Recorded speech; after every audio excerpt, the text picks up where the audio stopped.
नमस्कार साथियों, मेरा नाम है एसएन भारती और आप देख रहे हैं करंट अफेयर्स का नया सेगमेंट। और आज तारीख है आपको 2 जुलाई 2025। हम लोग जो है 2 जुलाई 2025 से जितने भी करंट अफेयर्स के महत्वपूर्ण क्वेश्चन बन सकते हैं उस सभी पर डिस्कस करेंगे। पीडीएफ आप हमारे टेलीग्राम चैनल से डाउनलोड कर सकते हैं, जिसका लिंक मैंने इस वीडियो को डिस्क्रिप्शन बॉक्स में दे दिया है, तो आप इस लिंक पर जाकर टेलीग्राम चैनल ज्वाइन कर सकते हैं। चलिए शुरुआत करते हैं हम लोग पहले क्वेश्चन से। हम लोग पहले देख लेते हैं कि हेडिंग लाइन क्या है। और हेडिंग लाइन आपको दिखाई पड़ रहा है कि हाल ही में जो है एक प्रधानमंत्री, जो बात करेंगे हम लोग पूरी विस्तार से बात करेंगे किस देश की प्रधानमंत्री है, क्या है और ये कौन है। इनको जो है हाल ही में क्या कर दिया गया है, प्रधानमंत्री की पद पर थी और इनको निलंबित कर दिया गया है। क्यों किया गया है निलंबित, क्या कारण है निलंबित करने का, तो हम लोग पूरे विस्तार से बातचीत करेंगे। आइए बातचीत करते हैं पहले क्वेश्चन से। आप लोगों को मालूम होना चाहिए कि कल आप लोगों को करंट अफेयर्स नहीं मिल पाया था, कुछ तकनीकी खराबी के कारण जो है करंट अफेयर्स कल नहीं आप लोगों को मिला। चलिए कोई बात नहीं है, हम लोग जो है आज और कल दोनों दिनों का जो है करंट अफेयर्स हम लोग आज बातचीत कर लेते हैं। स्टार्ट करते हैं पहले क्वेश्चन से और बातचीत करते हैं पहला क्वेश्चन से।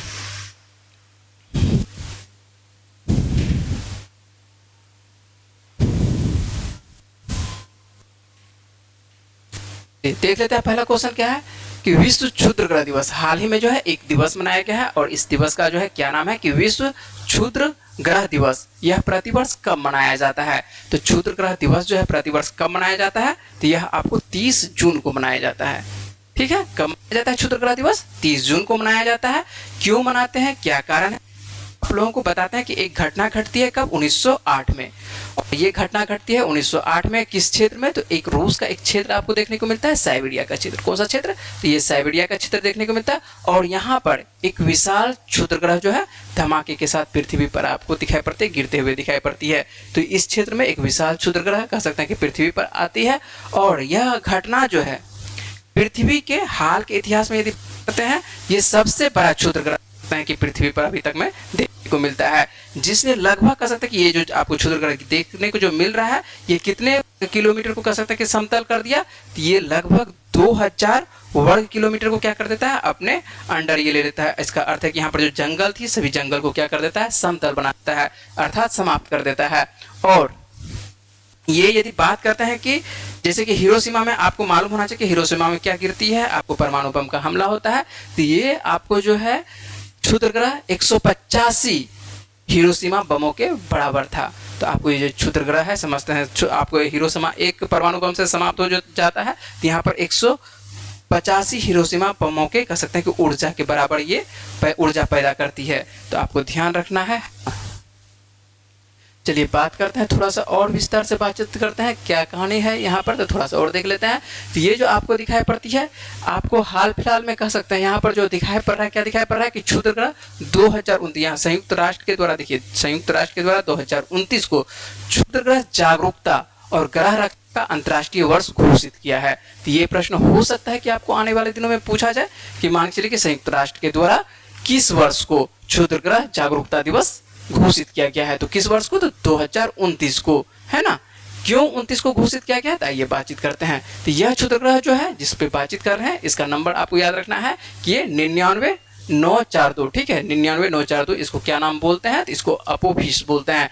पृथ्वी के नजदीक आने की यहाँ पर एक आपको एक ऐसा माना जाता है कि 2029 में एक पृथ्वी के बगल से, पृथ्वी के नजदीक से, कह सकते हैं बगल करने का मतलब नजदीक से है, तो पृथ्वी के नजदीक से जो है एक क्षुद्र ग्रह गुजरने वाली है। और उस क्षुद्र ग्रह का क्या नाम है, तो उस क्षुद्र ग्रह का नाम है आपको अपोफिस। क्या नाम है, अपोफिस। इसलिए जो है क्षुद्र ग्रह जागरूकता दिवस आपको 2029 को रखा गया है। तो यह क्षुद्र ग्रह जो है आपको अपोफिस जो है आपको, जिसका कि नंबर भी आपको याद रखना है कि 99942 अपोफिस पृथ्वी के नजदीक आने की घटना से जुड़ा है, ऐसा माना जा रहा है। ऐसा माना क्या जा रहा है, इसका एक तरह से जो गणना किया गया है, सटीक गणना किया गया है। और सटीक गणना से मालूम होना चाहिए कि लगभग यहाँ पर आपको 13 अप्रैल 2029 को अपोफिस जो है पृथ्वी की सतह से लगभग 32,000 किलोमीटर के भीतर से कह सकते हैं कि सुरक्षित रूप से ये गुजरेगा, ऐसा माना जाता है। ऐसा पृथ्वी को कोई ऐसा नहीं कि हानि होने की संभावना है। तो यहाँ पर जो आपको 32,000 किलोमीटर के कह सकते हैं कि 32,000 किलोमीटर पृथ्वी के रूप में कह सकते हैं कि नजदीक ही माना जाता है ना। 32 किलोमीटर पृथ्वी के कह सकते हैं कि आसपास से ये गुजरने की संभावना है। और इसको कह सकते हैं कि कुछ भू स्थिर उपग्रहों से भी अधिक नज़दीक है। ये कुछ भू उपग्रह जो हम लोग छोड़ते हैं उससे भी बहुत नज़दीक से ये गुजरने की कह सकते हैं कि गुजरने की इसकी संभावना है। और यह कहाँ पर कह सकते हैं कि इसको कहाँ से देखा जा सकता है, किस क्षेत्र से देखा जा सकता है इसको पृथ्वी पर से? तो इसको जो है हम लोग यूरोप, अफ्रीका, पश्चिम एशिया के कुछ हिस्सों में नंगी आंखों से ये दिखाई देगा। ठीक है, हम लोग जो है पृथ्वी पर से आसानी से इस क्षुद्र ग्रह को देख सकते हैं। और इसका क्या नाम है? तो अपोफिस इसका नाम है। तो अपोफिस को आपको ध्यान रखना है कि ये कब गुजरने वाला है पृथ्वी से? तो ये 2029 को आपको गुजरने की संभावना है। आइए इसके व्यास की यदि बात करते हैं तो अपोफिस का यदि व्यास करते हैं तो इसका व्यास कितना देखने को मिल रहा है? आपको 340 मीटर देखने को मिल रहा है। कितना देखने को मिल रहा है? अपोफिस का यदि व्यास की यदि बात करते हैं तो व्यास आपको 340 मीटर है, जो लगभग 3 फुटबॉल मैदानों के कह सकते हैं के बराबर है। और ये सूर्य का यदि बात करते हैं कि ये सूर्य का चक्कर कितने दिनों में लगाता है, तो अपोफिस के बारे में बात कर रहे हैं तो अपोफिस आपको 323 दिनों में। पृथ्वी के बारे में तो आप जानते हैं कि पृथ्वी कितने दिनों में लगाती है, तो पृथ्वी आपको 365 दिनों में। यदि बात करते हैं अपोफिस, तो अपोफिस आपको 323 दिनों में सूर्य की परिक्रमा लगाते हुए आपको दिखाई पड़ रही है। लेकिन ऐसा माना जाता है कि वर्तमान में ये जो आपको जो इस मान के चलिए कि पथ पर ये चक्कर काट रहा है, इस पथ पर ऐसा माना जाता है कि 2029 में, तो 2029 में ये क्या करेगी? अपनी पथ या कक्षा सकती है बदल लेगी। इसकी कक्षा हो जाएगी, बदल जाएगी। जैसे ही ये कक्षा बदलेगी तो ये पृथ्वी की ओर आपको आते हुए दिखाई पड़ेगी। ठीक है, ये कब? तो ये घटना है आपको 2029 में होने वाली। ठीक है, और इसका नाम आपको याद रखना है। नाम क्या है? अपोफिस नाम है। क्या नाम है? अपोफिस नाम है। यदि आपको ये चित्र दिखाई पड़ रहा है, ध्यान से यदि आप ये चित्र देख रहे हैं, तो ये जो आपको दिखाई पड़ रहा है ये पृथ्वी है, और पृथ्वी के बगल में जो आपको दिखाई पड़ रहा है, ये जो दिखाई पड़ रहा है, ये क्या दिखाई पड़ रहा है? अपोफिस दिखाई पड़ रहा है। और ये पृथ्वी के बगल से गुजरते हुए देखो, 32,000 किलोमीटर पृथ्वी के कह सकते हैं कि नजदीक ही माना जाता है। ठीक है, आपको ज्योग्राफी में 32,000 किलोमीटर कोई दूरी नहीं माना जाता है, तो यहाँ पर आपको 32,000 किलोमीटर से ये पृथ्वी के नजदीक से गुजरते हुए दिखाई पड़ेगी। ठीक है, याद रहेगा। उम्मीद है कि आपको याद रखना है, और आने वाला कभी भी किसी भी परीक्षा में आपको इसके बारे में पूछा जा सकता है। चलिए हम लोग चलते हैं नेक्स्ट प्रश्न पर और बात करते हैं नेक्स्ट प्रश्न का। चलिए अगला प्रश्न क्या है देख लेते हैं। तो संथाल से संबंधित है। क्या है संथाल संबंधित? देखिए, तो संथाल जनजाति के द्वारा अंग्रेजों के खिलाफ आजादी की लड़ाई। ठीक है, तो अंग्रेजों अब आज़ादी की लड़ाई में कह सकते हैं, आज़ादी की लड़ाई की याद में कह सकते हैं कि किस दिन को हूल दिवस के रूप में मनाया जाता है। कौन से? तो हूल दिवस। ठीक है, तो ध्यान रखना, होली नहीं है। वैसे गांव घर के भाषा में उसको होली भी कहा जाता है, लेकिन इसको संथाल के रूप में हूल दिवस बोला जाता है। कौन सा दिवस बोला जाता है? तो हूल दिवस बोला जाता है। संथाल जनजाति क्यों मनाते हैं हूल दिवस? तो आइए हम लोग बात कर लेते हैं कि हूल दिवस क्यों महत्वपूर्ण है और क्यों मनाते हैं। संथाल जनजाति के द्वारा कह सकते हैं कि अंग्रेजों के खिलाफ आज़ादी की याद में जो है 30 जून को हूल दिवस मनाया जाता है। और इसी दिवस को जो है क्रांति दिवस के रूप में भी जाना जाता है। किस दिवस के रूप में? आपको क्रांति दिवस के रूप में भी को जाता है। आइए बात कर लेते हैं। आप लोग को वैसे हिस्ट्री में पढ़े होंगे कि 1855 की घटना, 1855 ईस्वी में क्या घटना घटती है? 1855 ईस्वी में घटती है घटना 1801 संथाल विद्रोह होता है। क्या होता है? और संथाल विद्रोह होता है। और यह कह सकते हैं कि संथाल के द्वारा यह पहली, ठीक है, यह कह सकते हैं कि अंग्रेजों के खिलाफ, ऐसा भी माना जा सकता है कि अंग्रेजों के खिलाफ यह पहली संगठित लड़ाई थी। क्या थी? पहली कह सकते हैं कि मिलजुल के जो लड़ाई लड़ने वाली थी, तो संगठित लड़ाई आपको दिखाई पड़ता है संथाल के द्वारा। पहली संगठित लड़ाई दिखाई पड़ती है। और कब? तो 1855 ईस्वी में, है ना। और इसका नेतृत्व किसके द्वारा किया जाता है? तो आप लोग नाम पढ़े होंगे सिद्धू कान्हू चांद भैरव का। क्या नाम पढ़े होंगे? सिद्धू कान्हू चांद भैरव, है ना। चलिए आइए देख लेते हैं। तो यह संथाल समुदाय का कह सकते हैं कि एक महत्वपूर्ण पर्व के रूप में भी इसको मनाया जाता है। इसी वजह से इसको क्यों याद करते हैं, क्या कारण है कि हूल को याद करने का? तो संथाल सब तो मान सीधी सी बात है कि इसके खिलाफ तो विद्रोह कर देता है, तो क्या जीत पाएगा? तो जीत नहीं पाता है। क्या होती है घटना, क्या होती है? और नाम आपको याद रखना है। यहाँ पर आपको लिखे हैं, पहले उसके बारे में बता देते हैं। सिद्धू कान्हू चांद भैरव के बारे में तो आपको बता ही चुके हैं, है ना। चांद भैरव के साथ साथ आपको याद रखना है एक और कह सकते हैं कि 2 महिलाओं को याद रखना है। कौन से 2 महिलाओं को याद रखना है? आपको फूलों और झालों को। किसको? फूलों और झानों को। और फूलों और झानों कह सकते हैं कि यहाँ पर देखिए इसी से कहानी आपको जोड़ देंगे कि फूलों और झानों जो आपको महिला दिखाई पड़ रही है ना, यही 2 महिला जो है अंग्रेजों के कह सकते हैं कि एक क्षेत्र का नाम है। वैसे बंगाल के क्षेत्र में आपको देखने को मिलता है। वर्तमान में आपको पाकुड़ जो दिखने को मिलता है, पश्चिम बंगाल का क्षेत्र पड़ता है। पश्चिम बंगाल और झारखंड का कह सकते हैं कि बॉर्डर का क्षेत्र दिखाई पड़ता है। यहाँ पर जो है संग्रामपुर के अंधेरे में कह सकते हैं कि इसका फायदा उठाकर अंग्रेजों की ये शिविर में घुस जाती है। फूलो और छानो ये दोनों बहनें रहती है और 21 अंग्रेजों की क्या कर देती है, ये हत्या कर देती है। तो आपको लगता होगा कि क्या 21 अंग्रेजों की हत्या नहीं करना चाहिए, अफसोस की बात है। लेकिन आपको इससे पहले 21 अंग्रेजों की हत्या क्यों किया जाता है, तो ये भी आपको जानकारी होनी चाहिए कि संथाल को जो है यहाँ पर कत्लेआम होती है, बहुत ज़्यादा ही कत्लेआम होती है।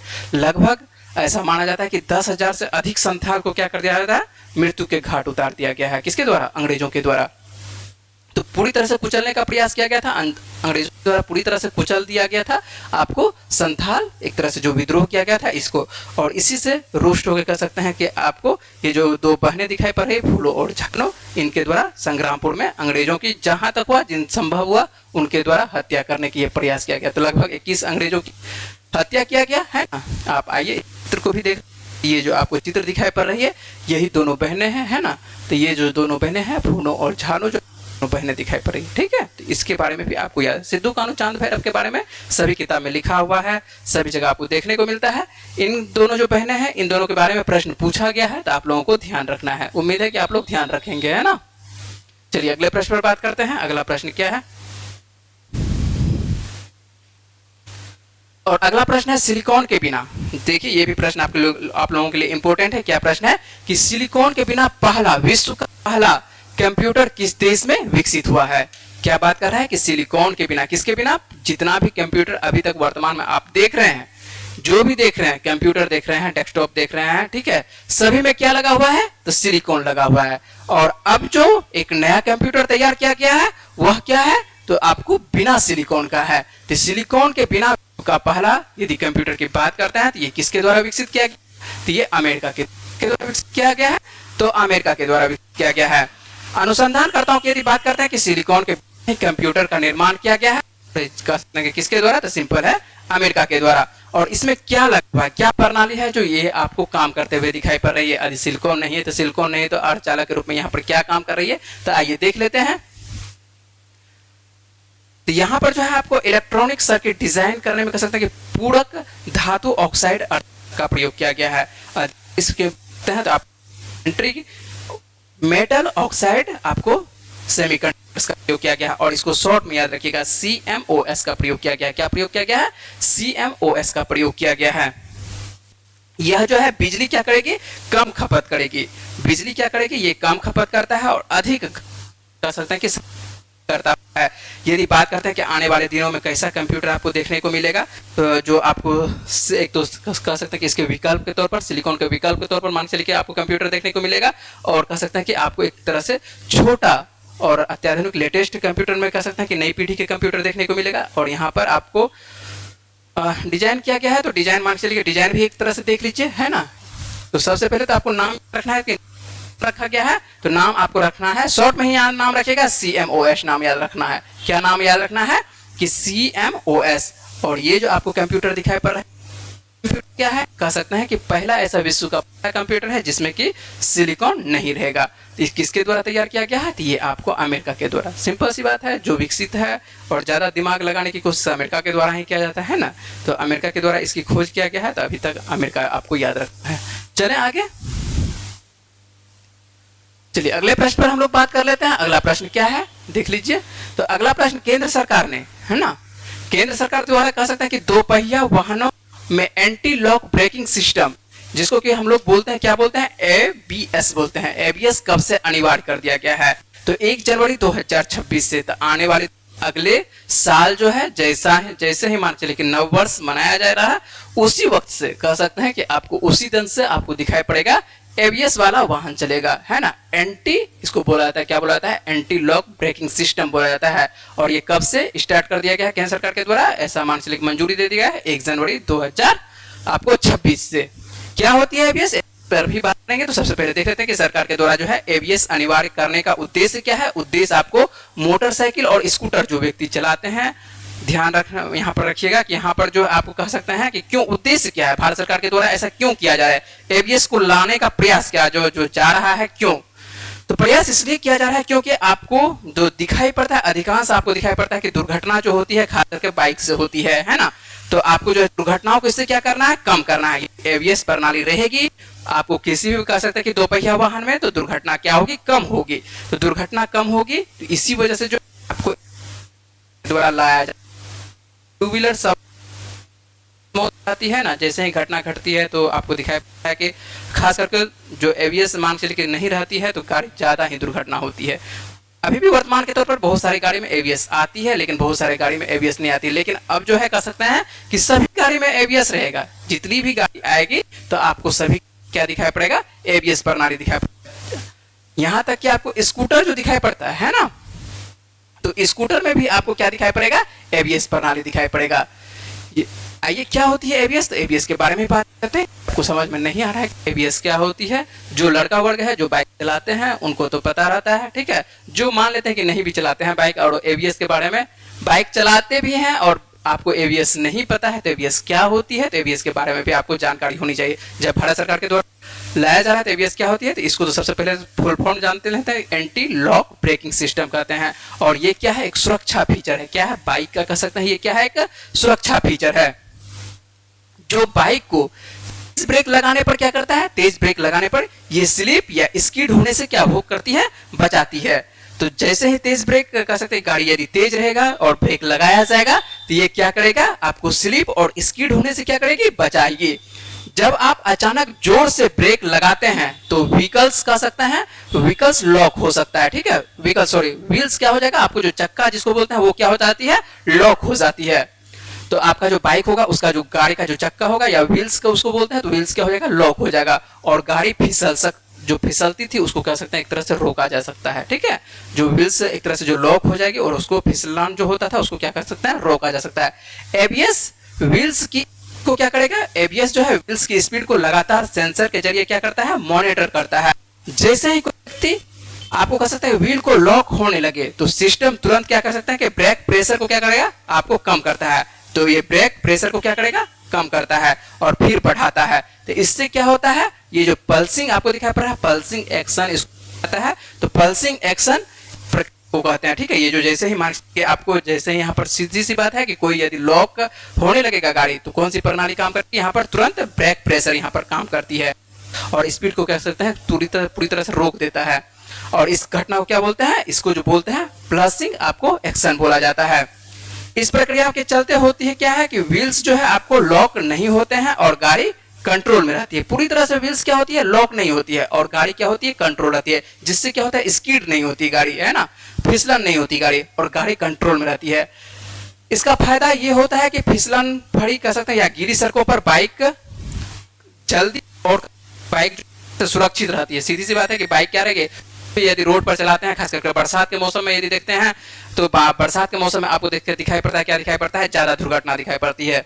तो ज्यादा दुर्घटना क्यों होती है, वजह सीधी सी बात है, आपको स्किड और क्या होती है, आपको फिसलन की वजह से। तो स्लिप और स्किड जो हो जाती है इस वजह, इसको बचाने की कोशिश किया जाएगा, किसकी वजह से, एबीएस की वजह से। तो एंटी लॉक ब्रेकिंग सिस्टम इसको बोलते हैं, क्या बोलेंगे, एंटी लॉक ब्रेकिंग सिस्टम बोल देंगे। आइए एक चित्र से समझ लेते हैं, यदि आपको इससे भी समझ में नहीं आ रहा है तो आपको सीधी सी बात है एक चित्र ले लेते हैं तो चित्र पे आसानी समझ में आ जाए। ये जो आपको चित्र दिखाई पड़ रहा है बाइक का चित्र, आप लोग देख ही रहे हैं बाइक। आज आप बाइक अपना यदि आपके पास होगा, है ना, यदि आपके पास अभी भी वर्तमान में कितने सीसी का, 125 सीसी से मान के चलिए आपके पास गाड़ी 125 सीसी से अधिक का है तो आपके पास आपको दिखाई पड़ेगा, क्या दिखाई पड़ेगा, आपको उसमें एबीएस होगा, जरूर आपको एबीएस होगा। यदि आपके पास 125 सीसी से कम की गाड़ी है तो आपको उसमें एबीएस नहीं दिखाई पड़ेगा। तो एबीएस जो है आपको लगा हुआ रहेगा, प्रणाली आपको जो कह सकते हैं कि आपको व्हील्स में लगी हुई रहती है और यही क्या कह सकते हैं कि एबीएस जो एंटी लॉक सिस्टम को एक तरह से काम करती हुई आप अपने गाड़ी में जाके देखिएगा, आपके यहाँ पर लगा हुआ रहेगा, ठीक है। चक्के के पास यहाँ पर आपको एबीएस दिखाई पड़ जाएगा, ठीक है। तो ये आपको जो है एबीएस जो आएगी अब किसी भी गाड़ी में, सीधी सी बात है, जितनी भी दो पहिया है, किसी भी सीसी, कितने भी सीसी का क्यों ना हो, ठीक है। यहाँ तक कि आपको स्कूटर की बात कर रहे हैं, ठीक है, जो आप स्कूटर कह सकते हैं या उसको क्या बोला जाता है, जो बैटरी सब वाला जो गाड़ी चलता है, किसी में भी आपको दिखाई, दो पहिया जो भी, सीधी सी बात है, दो पहिया जो भी आपको गाड़ी दिखाई पड़ेगा सभी में आपको एबीएस लगते हुए दिखाई पड़ेगा। उम्मीद है कि आप समझ रहे हैं बात को, है ना। चलें आगे, चलिए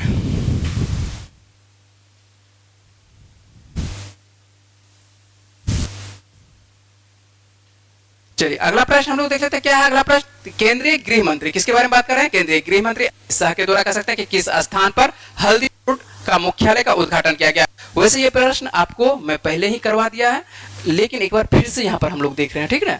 ये प्रश्न आपको करवाए हुए हैं, है ना। क्या प्रश्न करवाए हुए हैं, आइए देख लेते हैं। हल्दी बोर्ड मुख्यालय की उद्घाटन कहां पर किया गया था? ये कहां पर किया गया है? तो आपको निजामाबाद में। कहां पर? ये निजामाबाद कहां पर है? तो निजामाबाद आपको देखने को मिलता है कहां पर? तेलंगाना में देखने को मिलता है। तो तेलंगाना में कह सकते हैं कि तेलंगाना के निजामाबाद में हल्दी बोर्ड मुख्यालय की स्थापना की गई है। तो ये हल्दी बोर्ड मुख्यालय की स्थापना कह सकते हैं किया गया है। तो ये राष्ट्रीय व्यापार को क्या किया जाएगा? सीधी सी बात है कि राष्ट्रीय व्यापार को बढ़ाया जाएगा इसके जरिए। और ये जो घोषणा है आपको, तो 2000 यहाँ पर कह सकते हैं कि 2000 आपको दिखाई पड़ती है 19 में ही। ये घोषणा 2000 जब वहां पर इलेक्शन का माहौल रहता है, आपको तेलंगाना में जब इलेक्शन का माहौल रहता है, उसी वक्त बीजेपी सरकार ऐसा घोषणा करती है कि जब हम मान चले कि यहाँ जीते या ना जीते, कोई भी वो तो अलग की बात है, तो आपको कहा जाता है कि मान चले कि चुनावी माहौल के दौरान यहाँ पर घोषणा की जाती है। क्या घोषणा की जाती है? कि जब बीजेपी की सरकार आएगी तो क्या किया जाएगा? हल्दी बोर्ड की स्थापना यहाँ पर किया जाएगा। तो चलिए कोई बात नहीं। तो हल्दी बोर्ड की स्थापना यहाँ पर आपको देखने को मिल रहा है कहाँ पर? आपको तेलंगाना में। तो सीधी सी बात है कि यदि हल्दी बोर्ड की स्थापना होती है तो यहाँ के जो किसान वर्ग हैं तो उनको क्या होगा? भारतीय किसान, सीधी सी बात है, भारतीय किसान लेते हैं तो भारतीय किसान को फायदे होते हुए दिखाई पड़ेगा। ठीक है, चले आगे।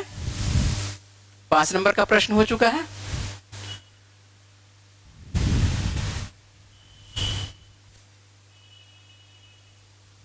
आइए अगला प्रश्न देख लेते हैं कि हाल ही में भारत का पहला लकड़ी का गुरुद्वारा, है ना, ये जो है आपको लकड़ी का गुरुद्वारा ऐसा कहा जाता है कि भारत का पहला ऐसा लकड़ी का गुरुद्वारा कहां पर खोला गया है? तो लकड़ी का जो गुरुद्वारा है ये पंजाब के कहां पर? फाजिल्का में। ठीक है, तो ये आपको जो है फाजिल्का जो जगह देखने को मिल रहा है, तो आपको कह सकते हैं कि सीधी सी बात है कि पंजाब के कहां पर? तो पंजाब के आपको जो ये फाजिल्का जगह दिखाई पड़ रहा है, फाजिल्का में आपको पुलिस लाइन, है ना, पंजाब का एक क्षेत्र है फाजिल्का, और फाजिल्का में जो पुलिस लाइन है, तो पुलिस लाइन में आपको देखने को मिलेगा, पुलिस लाइन में ही अंदर में आपको तैयार किया गया है भारत का पहला लकड़ी का गुरुद्वारा। क्या चीज का?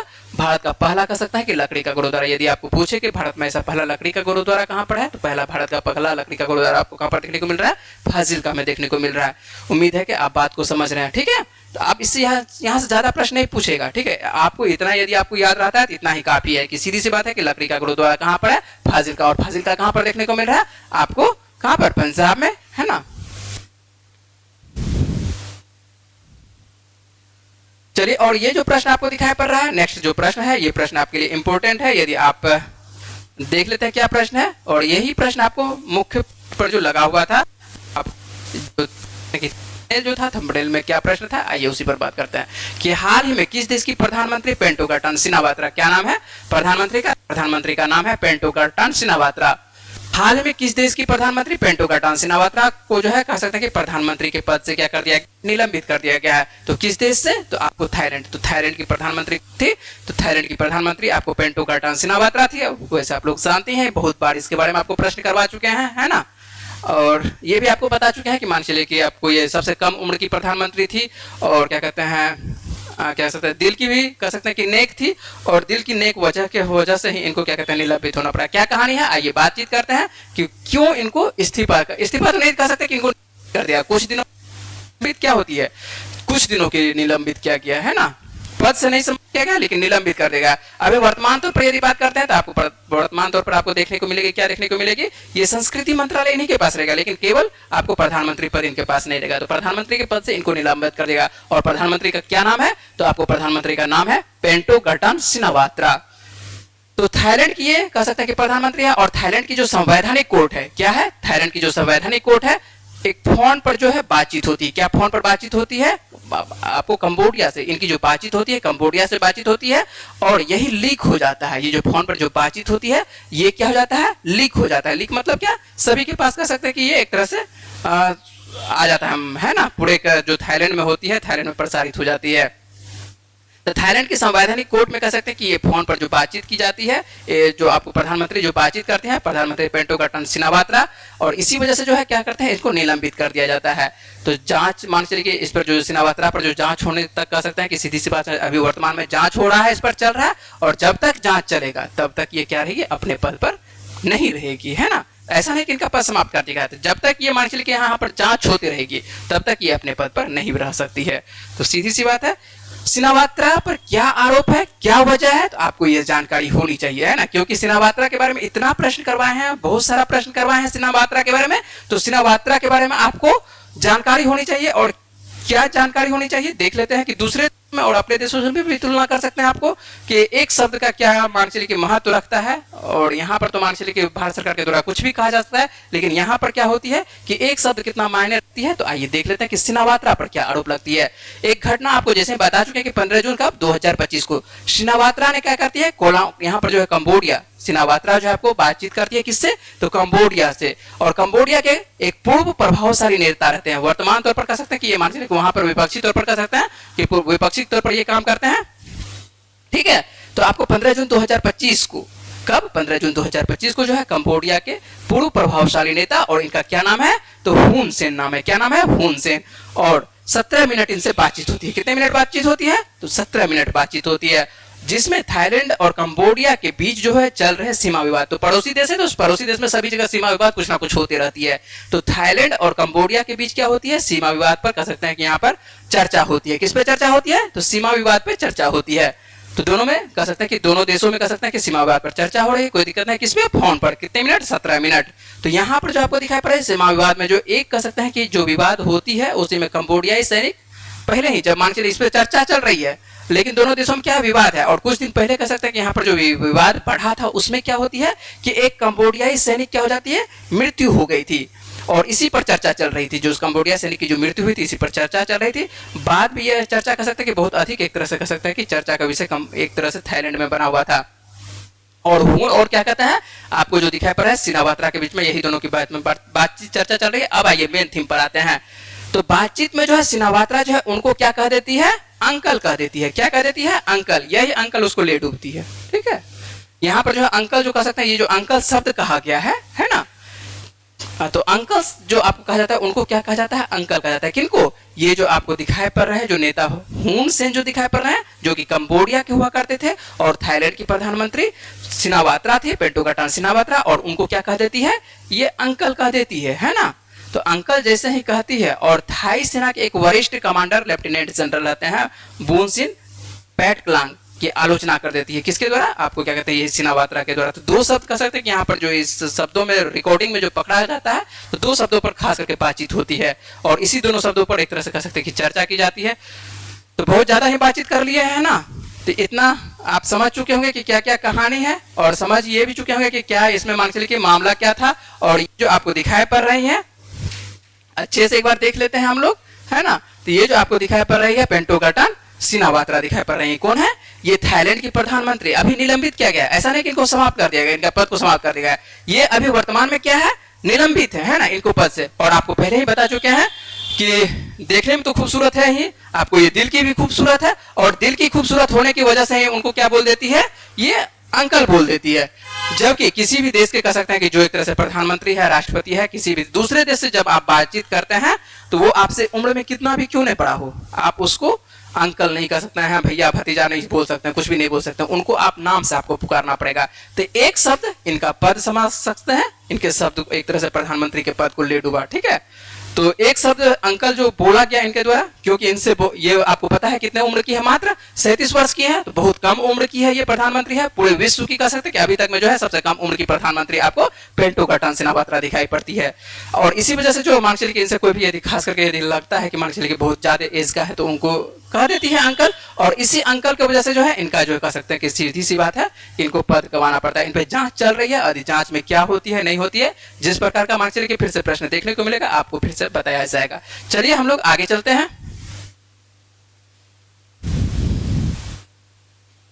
और आगे जो आपको प्रश्न दिखाई पड़ता है ये आपको हिस्ट्री से संबंधित है ना। हिस्ट्री आपको इस तरह का प्रश्न आपको पूछा जा चुका है, यदि आप बिहार दरोगा का सेट बना रहे हैं, बिहार एसएससी का सेट बना रहे हैं, तो उस तरह वहां पर जो है आपको ये प्रश्न देखने को मिलता है। क्या प्रश्न देखने को मिलता है, कुछ दिन पहले ही आपको पूछा गया था। आइए वहां पर पूछा गया था, क्या पूछा गया था कि सिंधु घाटी सभ्यता का सबसे प्राचीन स्थल कौन सा है। तो वहां पर आप लोग जो आंसर दिए थे हड़प्पा दिए थे, लेकिन वहां पर आंसर क्या बन रहा था, लोथ बन रहा था।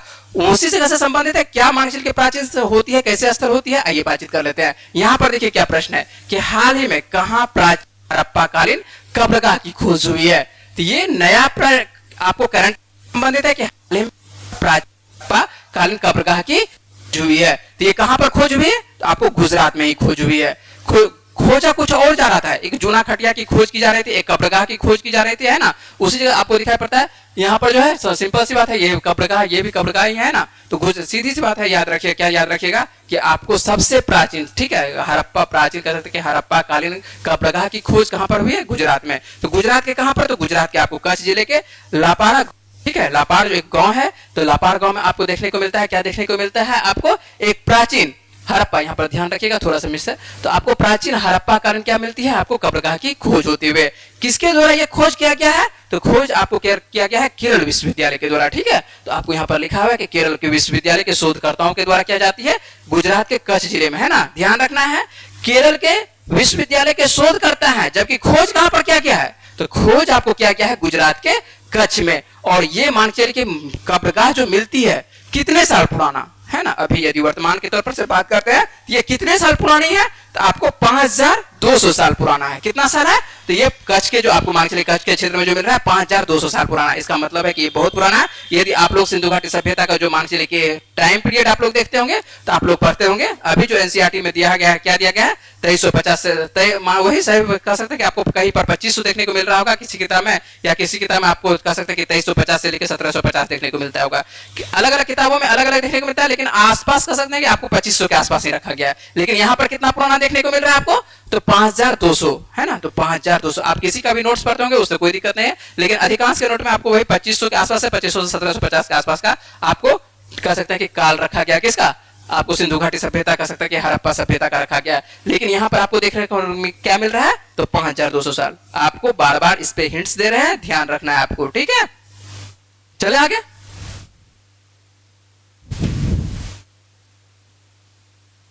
चलिए एक बार चित्र भी देख लेते हैं, ये क्या क्या स्थल पर मिला है चित्र, है ना। सिंधु यहाँ पर जो आप कह सकते हैं गुजरात के जो कच्छ से मिला है ना। ये एक तो कब्रगाह तो देखने को मिलता ही है, कब्रगाह के साथ साथ ये पर है, यहाँ पर एक कब्रगाह देखने को मिल रहा है, ठीक है। तो अभी आपको मान चलिए पूर्णतः चित्र नहीं लिया गया, लेकिन जो चित्र अभी वर्तमान में अवेलेबल हुआ है वही चित्र आपके पास है। तो ये आपको दिखाई पड़ रहा है कब्रगाह का, यहाँ पर चित्र देखने को मिल रहा है। कुछ बर्तन देखने को मिल रहा है। आपको पता है कि जो टेरोकोटा बोला जाता था, तो टेरोकोटा जो बोला जाता था, कुछ बर्तन और कुछ हड्डियां भी देखने को मिलती है, ठीक है। यहाँ पर कुछ हड्डियां देखने को मिल रही है, यहाँ छोटी नहीं समझ, तो छोटी छोटी कुछ कुछ हड्डियां देखने को मिल रही है, कुछ कुछ बर्तन तो देखने को समझ में स्पष्ट तौर पर आ रहा होगा कि ये उस वक्त की सभ्यता, उस वक्त का जो समाज हुआ करता था, इस तरह के बर्तन का यूज किया जाता होगा। तो ये कितने वर्ष पुराना है? तो 5200 वर्ष पुराना है। कहां का? ये तो कच्छ के रण के क्षेत्र का आपको दिखने को मिल रहा है, ठीक है। चले आगे।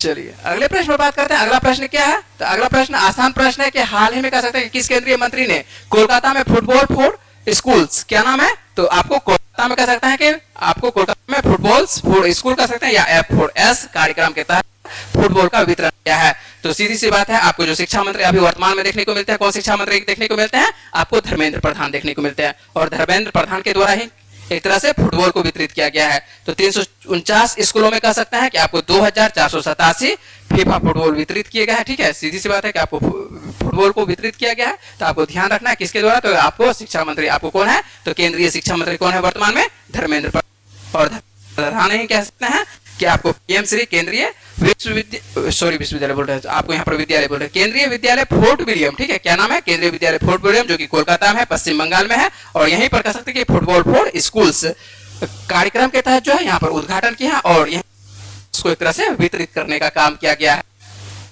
चले अगले प्रश्न पर। ये सब प्रश्न छोटा छोटा प्रश्न है, आपको इनको भी ध्यान रखना है। अगला प्रश्न क्या है? अगला प्रश्न आसान ही है ना, ज्यादा इसमें कुछ नहीं है। इस प्रश्न में आपको रखना, हाल ही में केंद्रीय मंत्री यहाँ पर दिखाई पड़ता है, गृह मंत्री कौन है? तो गृह मंत्री आपको अमित शाह है। तो गृह मंत्री अमित शाह कह सकते हैं कि गुजरात के गोध्रा में कितने करोड़ रुपए की परियोजनाओं का उद्घाटन और शिलान्यास किया गया है? तो आप 125 कह सकते हैं कि 125 करोड़ का परियोजना कहां पर उद्घाटन किया गया है? आपको गुजरात के गोध्रा में। गोध्रा में ये भी आपको प्रश्न यहां से भी देखने को मिलता है। गोध्रा में कुछ दिन कह सकते हैं कि एक घटना अभी घटना पर बात नहीं करेंगे, ठीक है। वीडियो थोड़ा सा लंबा बन रहा है, तो हम लोग प्रश्न को, करंट अफेयर्स को इसी तरह यहीं तक रखते हैं और उसके बाद हम लोग कुछ रिवीजन कर लेते हैं। क्या कर लेते हैं? रिवीजन करते हैं। आप लोग को बता चुके हैं कि रिवीजन कुछ जो प्रश्नों का रिवीजन कर लेते हैं। और रिवीजन में आज क्या है, कुछ एक तरह से कह सकते हैं कि आपको पुरस्कार है ना। तो क्या पुरस्कार है, मान चलिए इस पे भी बात कर लेते हैं। यहां से एक और पे देख लेते हैं। चलिए रिवीजन पर हम लोग बातचीत करते हैं और रिवीजन पर बातचीत कर लेते हैं। कुछ आपको पहले ये प्रश्न करवा चुके हैं, इसके ये प्रश्न आपको बहुत विस्तार से करवाएंगे, ये सब प्रश्न है ना। रिवीजन में ज्यादा बातचीत नहीं करेंगे, शॉर्ट में बातचीत करेंगे, डायरेक्ट क्वेश्चन पर बातचीत करेंगे, यहाँ से क्या क्वेश्चन पूछा जा सकता है। तो आपको ये प्रश्न करवाए हैं कि 97वें ऑस्कर पुरस्कार में सर्वश्रेष्ठ फिल्म का अवार्ड जो है किसे मिला है, तो अनोरा को। ये प्रश्न भी बहुत बार आपको करंट अफेयर्स के अंतर्गत जो कह सकता है कि आपको सेट प्रैक्टिस यदि करते होंगे तो ये प्रश्न आपको अभी तक में बहुत बार मिल चुका होगा, ठीक है। तो आपको 97वां ऑस्कर पुरस्कार सर्वश्रेष्ठ कह सकता है कि फिल्म का अवार्ड किसे मिला है, तो आपको अनोरा फिल्म को मिला है। बेस्ट यदि पिक्चर की बात करता है तो यही बेस्ट पिक्चर को फिल्म किसका, आपको अनोरा को मिला है। तो उसके बाद ये क्वेश्चन पूछा जा सकता है इस तरह से, यदि बात करते हैं कि बेस्ट डायरेक्टर का अवार्ड किसको दिया गया है, तो बेस्ट डायरेक्टर का अवार्ड है इसी के फिल्म के मान से लेके आपको डायरेक्टर शॉन बेकर को दिया गया है। अनोरा फिल्म के ही डायरेक्टर है शॉन बेकर, तो शॉन बेकर को ही दिया गया है। बेस्ट यदि एक्टर की बात करते हैं तो बेस्ट एक्टर का अवार्ड किसको दिया गया है, तो एड्रियन ब्रोडी को दिया गया है। जो किस फिल्म के अभिनेता हैं, ये द ब्रूट लिस्ट के अभिनेता हैं। यदि बात करते हैं एक्ट्रेस की, यदि बात करते हैं तो बेस्ट एक्ट्रेस का अवार्ड किस में बात कर रहे हैं, ये सभी में ऑस्कर की ही बात कर रहे हैं, ऑस्कर पुरस्कार पे बात कर रहे हैं, ठीक है। तो ऑस्कर पुरस्कार के लिए कह सकते हैं कि बेस्ट एक्ट्रेस का अवार्ड किसको मिला है, तो मेडिसिन को मिला है, माइकी मेडिसिन को। तो माइकी मेडिसिन आपको किस फिल्म के लिए, तो अनोरा फिल्म के लिए है। ये 5 फिल्म अवार्ड जीता जाता है अनोरा के द्वारा, कह सकता है कि सर्वाधिक अवार्ड इस बार ऑस्कर में जीता गया जाता है। 5 ऑस्कर अवार्ड जीता जाता है आपको अनोरा के द्वारा, जिसमें यहाँ पर देखने को मिला जो सबसे ज्यादा मार्क्स के लिए क्वेश्चन पूछा जा सकता है आपको, एक तो फिल्म याद रखिएगा, उसके बाद डायरेक्टर याद रखिएगा, एक्टर याद रखिएगा, एक्ट्रेस याद रखिएगा। आइए देख लेते हैं सपोर्टिंग। वैसे सपोर्टिंग एक्टर अभी तक प्रश्न देखने को नहीं मिला है, लेकिन आप लोग देख लीजिए। तो बेस्ट सपोर्टिंग एक्टर कह सकता है कि आपको कल्किन के द्वारा मिलेगा ए रियल पेन के लिए। बेस्ट सपोर्टिंग एक्ट्रेस की यदि बात करते हैं तो जोई सल्दाना को मिला है, किसके लिए, एमेलिया पेरेज के लिए मिला है। बेस्ट इंटरनेशनल फीचर फिल्म की बात करते हैं तो आई एम स्टिल हियर के लिए, और ये कहां की फिल्म है, तो आपको ब्राजील की फिल्म है। और यहाँ पर यदि आगे बात कर लेते हैं क्या क्या यदि भारत के द्वारा फिल्म की भेजा गया था, तो आप लोग लापता लेडीज फिल्म सुने होंगे, लेकिन लापता लेडीज जो है इसमें कह सकते हैं कि अपना स्थान नहीं बना सकता है, तो कोई बात नहीं। लेकिन भारत के द्वारा किस फिल्म को भेजा गया था, तो आपको याद रखना है किसको, लापता लेडीज को, ठीक है। ऑस्कर आपको 97वें ऑस्कर के लिए भेजा गया था।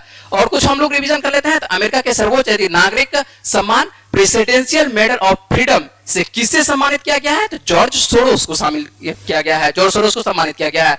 यदि बात करते हैं कि प्रवासी भारतीय सम्मान पुरस्कार 2025 से किसे सम्मानित किया गया है, तो ये आपको डॉक्टर सैयद अनवर खुर्शीद को, ठीक है। तो किसको, डॉक्टर अनवर खुर्शीद को इस तरह से पुरस्कार से सम्मानित किया गया है। आगे यदि बात करते हैं कि हाल ही में तरुण दास को कह सकते हैं कि किस देश मानव नागरिक पुरस्कार से क्या है, तो किस देश के, तो आपको सिंगापुर से। आगे चलते हैं तो आपको बात कर लेते हैं कि हाल ही में किस भारतीय को अवार्ड 2025 सम्मानित किया गया है, तो आपको उर्वशी सिन्हा को।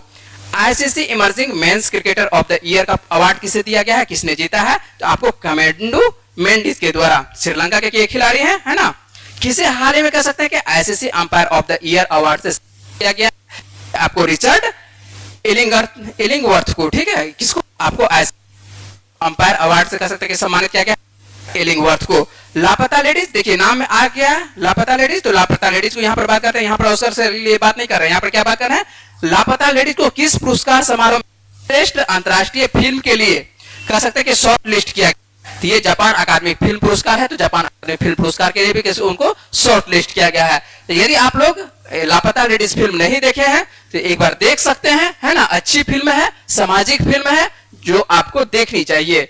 तो जो अच्छी फिल्म है, जिसको मान चले कि एक तरह से भारत सरकार के द्वारा उसको भेजा गया है एक तरह से ऑस्कर में, लेकिन भले ऑस्कर नहीं जीत पाता है, एक अलग बात है, कोई बात नहीं है, लेकिन क्या कहता है, अच्छी फिल्म को ही भेजा जाता है। तो अच्छी फिल्म, यदि आप फिल्म देखने के शौकीन है तो आप लापता लेडीज देख सकते हैं। यदि आप हॉलीवुड फिल्म देखना चाहते हैं जो ऑस्कर अवार्डेड फिल्म है, तो आप अनोरा को देख सकते हैं, ठीक है। चलिए यदि बात कर लेते हैं, हम लोग पिछले वीडियो में क्या प्रश्न पूछे थे आप लोगों से, हाल ही में किस जीवाश्म पार्क को यूनेस्को की संभावित विश्व धरोहर स्थलों की सूची में शामिल किया गया है, तो इसका सही आंसर क्या होगा, सलखान आपको जीवाश्म पार्क। तो सलखान जीवाश्म पार्क कहां पर देखने को मिलता है, तो सलखान जीवाश्म पार्क आपको देखने को मिलता है यूपी के, आपको कहां पर, सोनभद्र जिले में। तो ये इस प्रश्न को आपको मैंने पूरे विस्तार से बताया है। यदि आप प्रश्न नहीं समझ पा रहे हैं तो आप जाके पिछला वीडियो देख सकते हैं और उसमें इस प्रश्न के कह सकते हैं कि पूरी तरह से विस्तार से बातचीत किया गया है इस प्रश्न पर। आइए हम लोग आज के प्रश्न पर बातचीत करते हैं। और आज का प्रश्न भी जो आपको बातचीत कर रहे हैं, जिस प्रश्न से आपको क्वेश्चन पूछा जा रहा है, ये प्रश्न पर भी मैंने आपको पिछले दिनों आपको पूरे विस्तार से इस पर बातचीत की है। ठीक है, आइए क्या प्रश्न है, उम्मीद है कि आपको इस प्रश्न का जवाब आता होगा। भारत के रिसर्च एंड एनालिसिस, जिसको कि हम लोग शॉर्ट में क्या बोलते हैं, रॉ बोलते हैं, कि नए प्रमुख के रूप में किसे एक तरह से कह सकते हैं कि नियुक्त किया गया है ना, कि प्रमुख के रूप में किसे नियुक्त किया गया है। इसका सही आंसर क्या होगा, एक बार आप अच्छे से प्रश्न को देख लीजिए, एक बार फिर से पढ़ लीजिए कि research and analysis wing raw के नए, तो इसका सही जवाब क्या है, आपको देना है जवाब कहां पर, कमेंट बॉक्स में देना है जवाब। मुझे उम्मीद है कि इस वीडियो में मैंने जितने भी इंपॉर्टेंट क्वेश्चन पर बात किया है वो पॉइंट्स आपको समझ में आए होंगे। अगर आपको वीडियो अच्छी लगी तो वीडियो को क्या करना है, लाइक करना है, चैनल को सब्सक्राइब करना है और अपने दोस्तों के साथ वीडियो को क्या करना है, शेयर करना है। आइए मिलते हैं हम लोग आप लोगों से अगली वीडियो में, तब तक के लिए अपना ख्याल रखिएगा, पढ़ते रहिए, वीडियो में बने रहने के लिए बहुत बहुत शुक्रिया, धन्यवाद।